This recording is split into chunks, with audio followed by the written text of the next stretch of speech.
I started visualizing what my life was going to look like and what I wanted. And I was, again, just coming out of my postpartum depression, and I was really angry. When I was doing my visualization, I started seeing myself writing this book so I could help other moms and say all the things that were in my head. I'm not special, that they most likely felt too, that I'm not the only person in the world that has felt this way, and just give them a voice.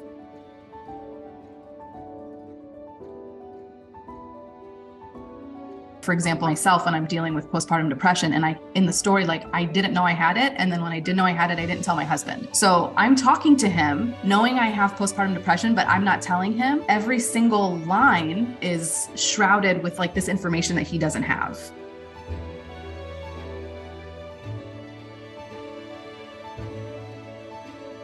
I was really surprised by the amount of people that said, you could take out your name and put in mine, and that's my story. So being able to, in that dark time, just make you chuckle a little bit with a joke that I have, I just really love.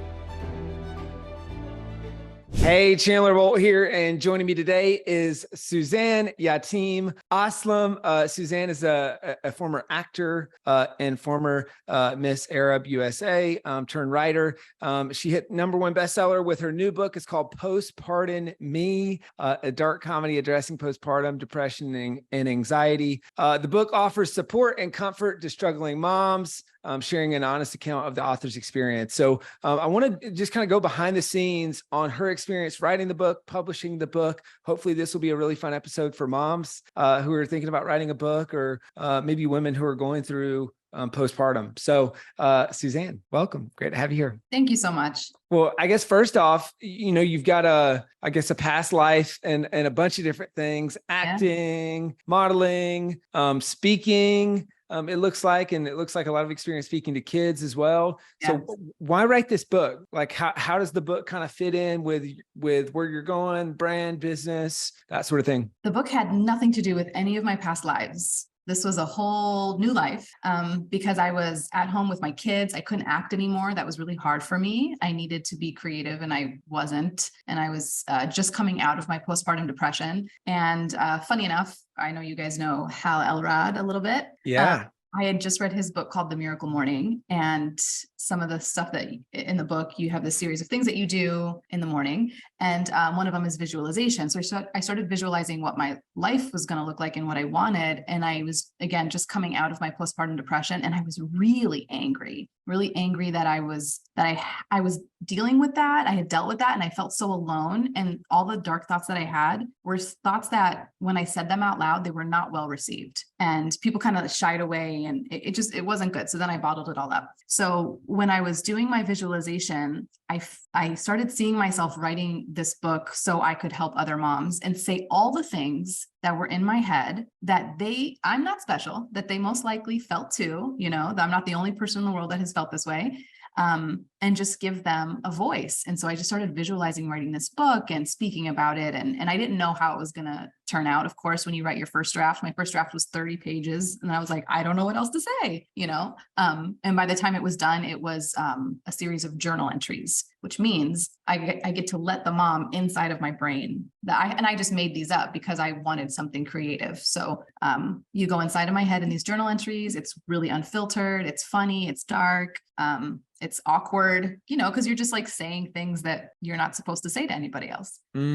So, and I feel like a lot of different kind of pieces to unpack there. I guess first off, you keyed on hey, I couldn't act anymore, or at least for the time being, kind of right after having kids, and needed a creative outlet. What was, in your experience, what were some of the biggest differences in the mechanism of creativity between those two outlets, I guess the writing and the acting? Yeah. And then, let's start there. And I got one other question kind of on that thing. Okay. Yeah. So what I love about writing is I love acting more than anything, really. If I could pick one, I'd rather be an actor, but acting is a village project. It's a group project. And I have to rely on so many other people to do this. I need the script to be good, assuming I can get a script, assuming I get cast, assuming I work well with the director, assuming the how many movies I made that have never seen the light of day? I mean, it just happens. So but I can sit there in my room and be in my own little world, which is why I love acting, because I love, turning into somebody else, going into a whole different world. That's why I love reading. So I get to write and I get to have full control of what that looks like and how I do it. And I don't have to wait for anybody and rely on anybody. It's why I didn't even do the traditional publishing route, because I, again, didn't want to wait for my agent to get me a job like I did with acting. So yeah, that's what I loved about it. Mm. And what would be maybe your advice for other people who, because I feel like your experience is probably not uncommon in the sense of like people who had previously had some sort of different creative outlet and then now are turning to writing or maybe even writing their first book as that outlet. I guess what would be your advice for people who are kind of in that mode and then thinking about writing their first book? I would use your past life to propel you into this. So for example, I really like dialogue because I like acting and I like a really compelling story. So in my journal entries, it's not me just saying, and then yesterday I went here. No, I actually have dialogue that I wrote, that I made up between me and my husband, for example. And the stories are real, but I don't remember exactly what was said 3 years ago. So I used my love for acting and script writing and all that to create the dialogue, which for me was so fun. So I was able to use my love for my former life and I tied it into my writing. Cool. And did you ever write scripts or did you just act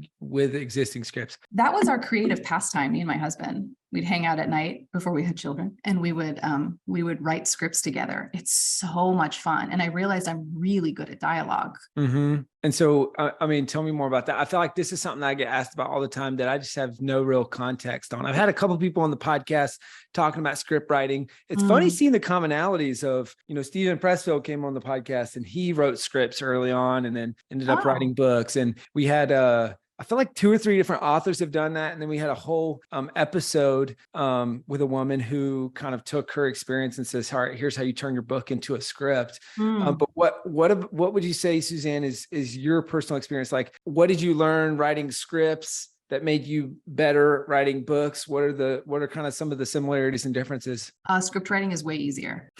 Oh, really? Oh, yeah. Because you just get to go, he walked into the room and grabbed the newspaper. That's it. I don't have to tell you what he was wearing or what he looked like. And then he grabbed his coffee cup and all that like extraneous stuff that you need to make 300 pages of a novel. You don't need it. So it's just easier. It's mostly dialogue and a little bit of exposition. So in terms of like right now I'm writing a second book and it's in the form of a novel. And I'm like, what did I get myself into? This is so hard because I'm used to, in the journal entries, I just got to like free flow. And then before script writing, it was all dialogue driven. So writing like a legit novel is actually, I bit off a lot.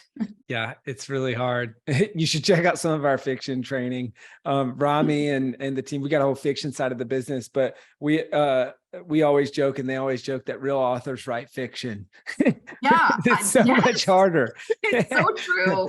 I mean, I know you haven't finished the fiction book yet, but what's been your experience and the differences between writing nonfiction and fiction? It's so interesting because I wish I could show you on the floor. I have this giant piece of paper with this arc. I went to a writing retreat and then I've got like all these Post-it notes of all these different ideas. So I've got chapters in my head, but the chapters are really small. It's like, okay, so she went to Petra in Jordan. And I'm like, right, that's a really cool story because it's a really cool scene. I'm like, but what do I do with that? Like, how do you flesh it out? And how do you actually make like a whole chapter out of it when I just have like one thought to say? Do you know what I mean?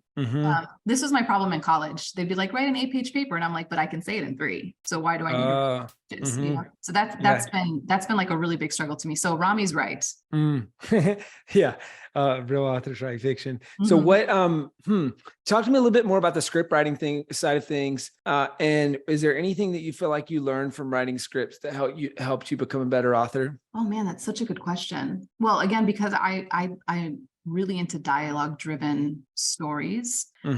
It's really fun for me to see so when you're reading a script as an actor, you go through every single line and you kind of notate like, okay, what do they really mean when they're saying this? What's the actual, like, what's your purpose? Every scene you go into, you have to ask yourself, what does this character want from this scene? So the dialogue is like, it's like almost surfacey because what you're actually feeling and thinking and wanting and the drive is kind of different. That's just the tool to get you there. Do you know what I mean? Because very rarely do we actually like go out and say what we really want, right? We have to cover it up and make it pretty. So it was really cool to see, okay, so that's the idea in my head, is every single line that you say actually has a deeper meaning. So how do you take that and then put it into book form where, for example, myself, when I'm dealing with postpartum depression, and in the story, like, I didn't know I had it. And then when I did know I had it, I didn't tell my husband. So I'm talking to him knowing I have postpartum depression, but I'm not telling him.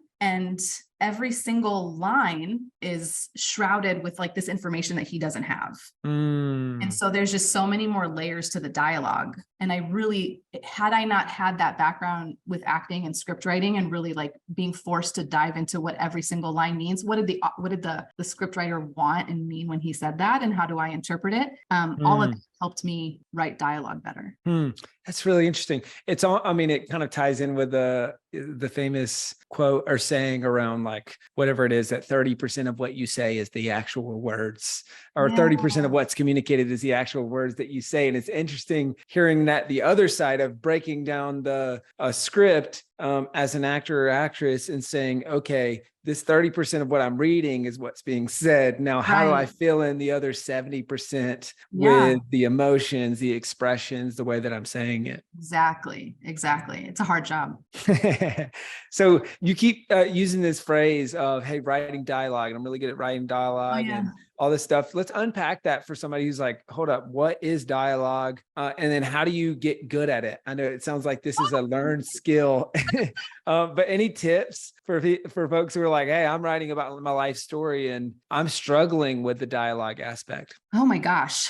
I don't know if it's just because I talk good or what, but what I noticed that what makes me, and I feel weird saying, oh, I'm such a good writer with dialogue, but I think what makes me really good at it is I, as a writer, this, you watch people, creepily so sometimes, like you just watch and you analyze how they talk. And so I've gotten good at, if I write something and then I'm looking at it and I'm like, there's no way anybody says this. That's just not how people talk. This is me forcing it because I'm trying to get a point across. So I just got really used to observing people and seeing how they really talk and understanding what's real and what's forced. And then what's, I guess, beyond that, how do you, I mean, like, how do you get better at it? I mean, obviously you've done it a lot, but what would be your tips for someone who says, hey, I've got 10 pages of dialogue and it sucks. Like, how do I make it better? Oh my God. I think probably the best bet is to, most of the time when we're writing characters, we're writing them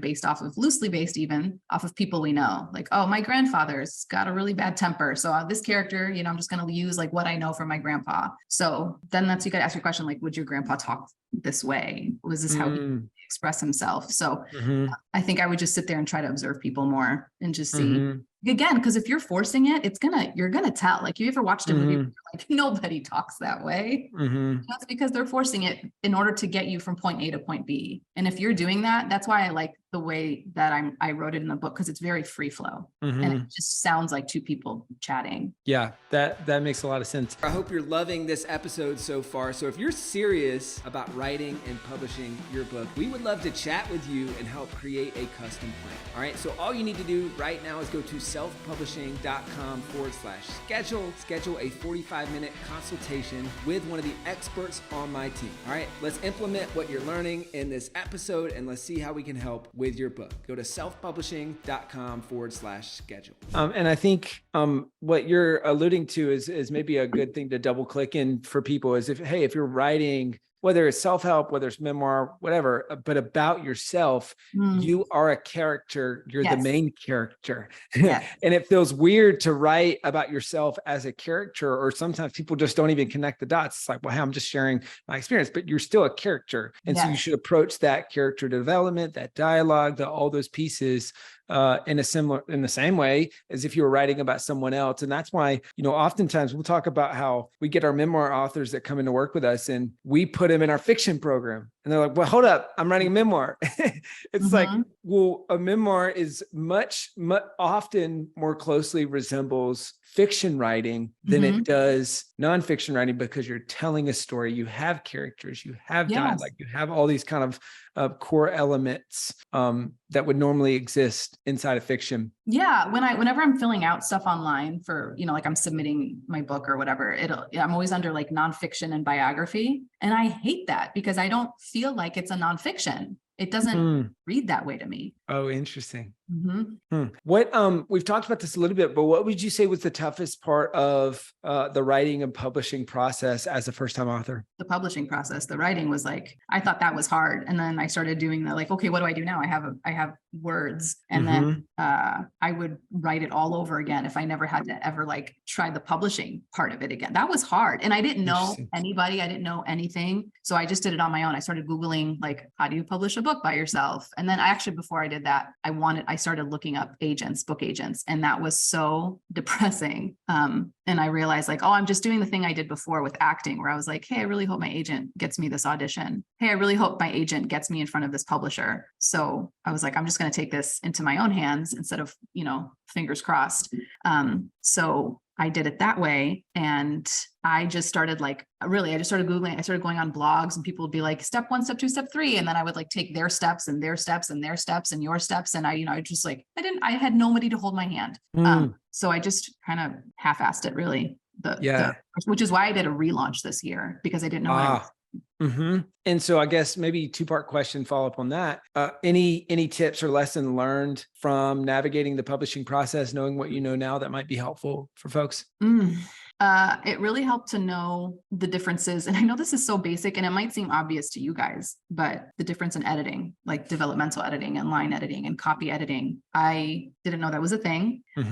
I learned about like putting it away, printing it out, putting it away, not even looking at it. And then when you do, who did I learn it from? Neil Gaiman. I watched his masterclass. He's so smart. And I printed it out, and there was something about holding your book, first of all, that just energizes you. And you're like, oh my God, you did it. And then I sat there and I looked through it myself with a pen and the paper. And there was something about that was really helpful after spending a year looking at it on a screen. So I really loved that. And so the process of just learning how the editing world works, that was really, really good to know. Really, really good to know. Like you get a developmental editor and then they change your story and you're like, oh no, that's better. That's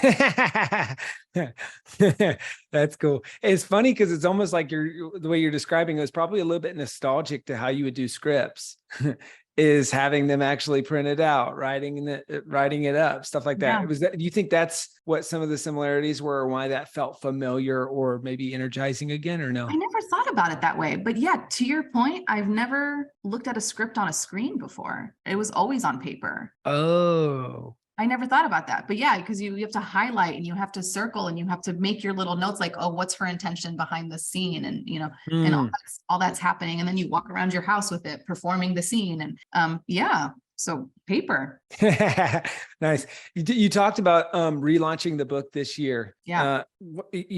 This is something we talk about and teach all the time, is this concept of a relaunch. And it almost feels like one of those things that you just teach all the time, but then nobody ever does it. And I think so many people, almost everyone, should relaunch their book at some point. Really? I think so. Yeah. And so why did you relaunch? How did you relaunch? And any lessons learned from that? Hey, I'm so curious why you tell people to relaunch. Can I ask you that first? Of course. Yeah. I mean, for me, I think so I talk about, in my book published, it's there's basically the whole I've launched now, like now what? Right. and so many authors go through that, and whether a lot of people, their launch didn't do as well as they thought originally, so they think they need to relaunch, or you just want to pour gas on the fire and have an excuse to talk about the book again.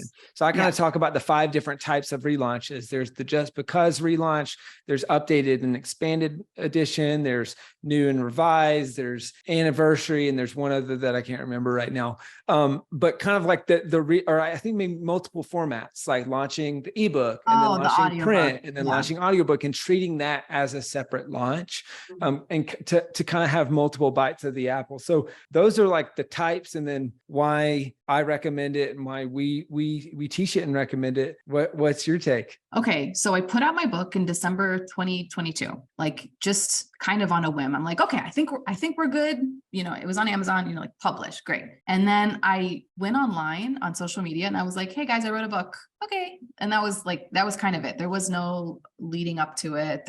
Nobody had a clue. And I would talk about it every once in a while. I'm not very good at social media, and I did my best, and I had no plan at all. So a friend was like, you should relaunch your book. And I'm like, why? What's the point? To your point, those 5 points didn't occur to me. And she was like, just do a second edition and that'll give you a reason to relaunch the book. Well, I've been on this podcast tour where I talk about maternal mental health, and I've learned so much. So I went through the book and I edited it based on just all the new information that I've learned to just make it more holistic for the mom. And speaking of developmental editing, I sent it to an editor and she destroyed it because my book was in past tense because they're journal entries, right? She made it all in present tense. And I was so mad at her for doing this to me. And then I was like, oh, damn it. That's actually really good, because now you're like on the journey with me. You're experiencing all of my emotions in real time. And because it's so like, you know, I say she when I'm talking about, to your point, like she's a character, my girl, I'm a character. Mm-hmm. So, you know, you're like watching her go through all these ups and downs. And so actually living it in real time, especially if you're a mom and you're feeling these things also in real time, was really helpful. So it ended up feeling like a new book, even though the story was exactly the same. It was just updated into present tense. I added a few more like mental health notes. And then I decided to make the audiobook based on that. So then I had 2 tracks. I had a second edition, and then I had the audiobook based on the second edition. Got it. Okay. Yeah. So when I relaunched, I hired a girl in New Jersey to do my social media. And so she started doing like countdowns to the book launch and, you know, things like that. And then I had a big launch party, which felt weird to me because I'm like, the book's been out for a year. So why are we doing a launch party? But I just it felt really self-serving. So I really tried hard to get out of my comfort zone because I knew that the more publicity this book got, the more moms it helped. So we had this big launch party, and it was private. Like I didn't invite people online. I just had this party. Steve Sims flew out. It was so lovely. And I had it at an art gallery / bookstore and like signed books. I didn't know I was going to do that. It was really weird. And the audiobook didn't come out the day of the launch like it was supposed to. So that actually worked out really well. So I had like the 5-day campaign on Amazon where the book was free. And so I got to focus all on the ebook, and I ended up selling for free. I had like 250 downloads just in that 5 days, which was really cool for me since I was a nobody. And then, so by the time the audiobook came out, like a week later, because Amazon, like, you know, they have that 10 business days. And I just had no idea when it was going to drop. So by the time that came out, there was already so much buzz with the ebook and the launch. And I was like posting pictures from the launch party and my speech from the party and the pictures of the cool people that came, all these influencers. It was so great. And so by the time the audiobook came out, like that just worked out really well. The timing, I didn't mean to do that. There was so much more hype that I got to then just keep, add the gas to that fire. Yeah. And so you kind of got to promote the audiobook as if it was a new book that was launching and a couple weeks later. Yeah. Cool. Was there anything that you did specifically to the audiobook that you feel like worked well, or moved copies or anything like that? I did it myself because I figure it's my story and I'm an actor. Audio work is very difficult. So next time you listen to an audiobook, just know that person is amazing.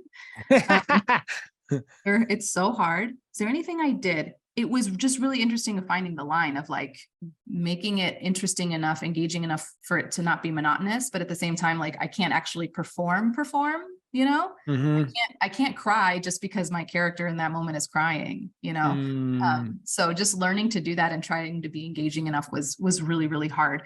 But one thing I did learn is not to go to print until after the audiobook is done, because I caught 29 mistakes. Yeah.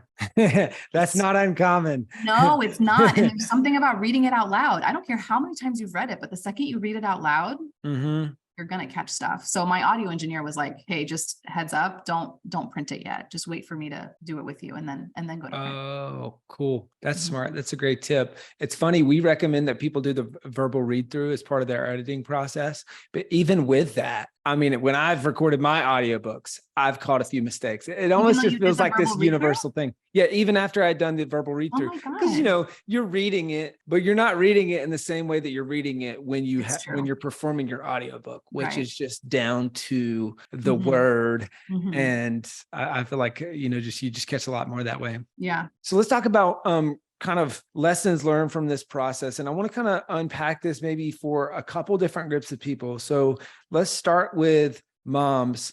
We have a lot of moms in our world, and gosh, probably 60-70% of the people who write books with us are women.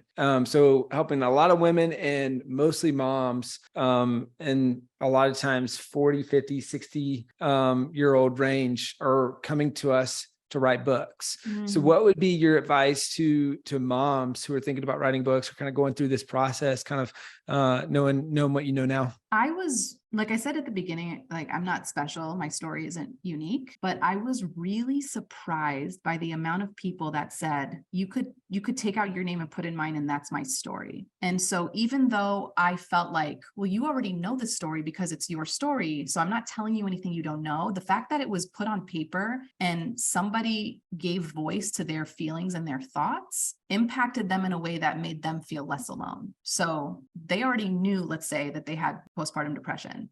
That's not enough. What helps them is knowing that, oh my God, like, thank you for giving me the words. Thank you for making me feel like I'm not crazy. Thank you for making me feel like I'm not alone. This is so great. You're right. I do need help. And then you know, going out and getting the help, which is the whole point of this. So you think like nobody wants to hear your story because either you know, you think like it's too, who cares about you and your story? None of us are that unique that somebody's not going to resonate with it. And so many people don't put it into words. So having the capability of putting it into words and then connecting with people that way is you're giving them such a gift and making them feel like they're not isolated. So I really like that power. That's really cool. I guess maybe similar vein, what for people who want to write books about difficult life experiences, I feel like this could be a whole separate podcast interview, but I feel like we've always said in some ways it's like free therapy because you're writing out kind of about some of the really tough times in your life. What would be your encouragement or advice there as someone who's written a book that feels very personal? And obviously even the way that you did it, it's like journal entries, very Right. raw and real and vulnerable. What did you learn from that? And what would be your advice for folks who are thinking about going down that same path? So I'm not saying this is how you should do it. This is just how I did it. I made it a dark comedy on purpose because it's such a heavy topic. And if you're in the middle of postpartum and your life feels like it's unraveling and it's absolute garbage and you can't think straight and you're tired, you're sleep deprived. I wanted to make you laugh a little, you know, I wanted to bring a little levity into your life. I already know your life is hard. Like we don't need to sit there and like cry all day together. Like you can do, you know, that's important. And I don't want to take away from it with any levity, but sometimes I wanted to be the person to give you that levity. So I really like making people laugh. I really, really love it. So being able to, in that dark time, just make you chuckle a little bit with a joke that I have about Harry Potter or whatever it is that I say in the book. I just really love. So that was one of the goals that I had is, yes, I want to hold your hand and I want to give you the courage to ask for help, but I also really want to laugh along the way. So for me, that was the direction I chose to take. And I was very intentional with that direction. Like I knew it was going to have comedy in it. So maybe somebody's writing about something really serious and they can't do that and they want to just keep it serious. That's fine. But I think it really helps to know what your emotional goal is. Oh, cool. Full circle. Oh, I just made that up. So your emotional goal, similar Mm-hmm. to the whole script writing piece at the very top of the interview, Look at where that, it's Chandler. what's the words that you're saying and how do you want to make someone feel when they're reading this or when they're seeing this, depending on the mechanism of delivery, whether you're writing or acting it out. So this has been awesome, Suzanne. I guess a couple final questions.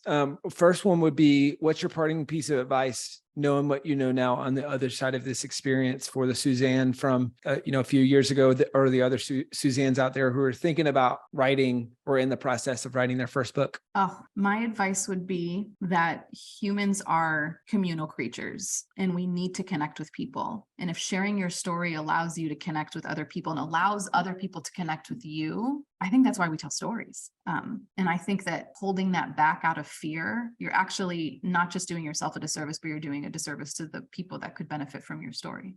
So we have to be brave. That's great. Where can people go to buy the book, to find out more about what you're up to, that sort of thing? The book is on Amazon. The audiobook is there as well on Audible. And I'm sort of active. Well, my EA is active on Instagram.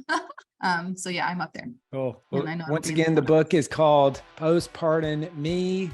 Check it out. Suzanne, this is awesome. Thank you so much. Thank you, Chandler. It's good talking to you. Thank you so much for watching or listening to this episode of the Self-Publishing School podcast. I know there's so many places that you could be spending your time. There's other podcasts that you could be listening to, YouTube channels that you could be watching. So thank you so much. It means the world. Now, I want you to do 3 things right now if you found this episode helpful. I don't know if you know this, but we've got a YouTube channel. It's a companion channel to this podcast. All the video versions of the episode are on the YouTube channel. So number 1, subscribe to the YouTube channel. Number 2, if you're listening to this podcast wherever, whether this is Spotify, Apple Podcasts. Number 2, I want you to subscribe to this podcast right now so you don't miss a future episode. And then number 3, this is probably the most important, leave a review on the podcast. All right, reviews are super important and help this podcast get discovered by other people. So number 3, leave a review on the podcast. Thank you so much. I'll see you in the next episode.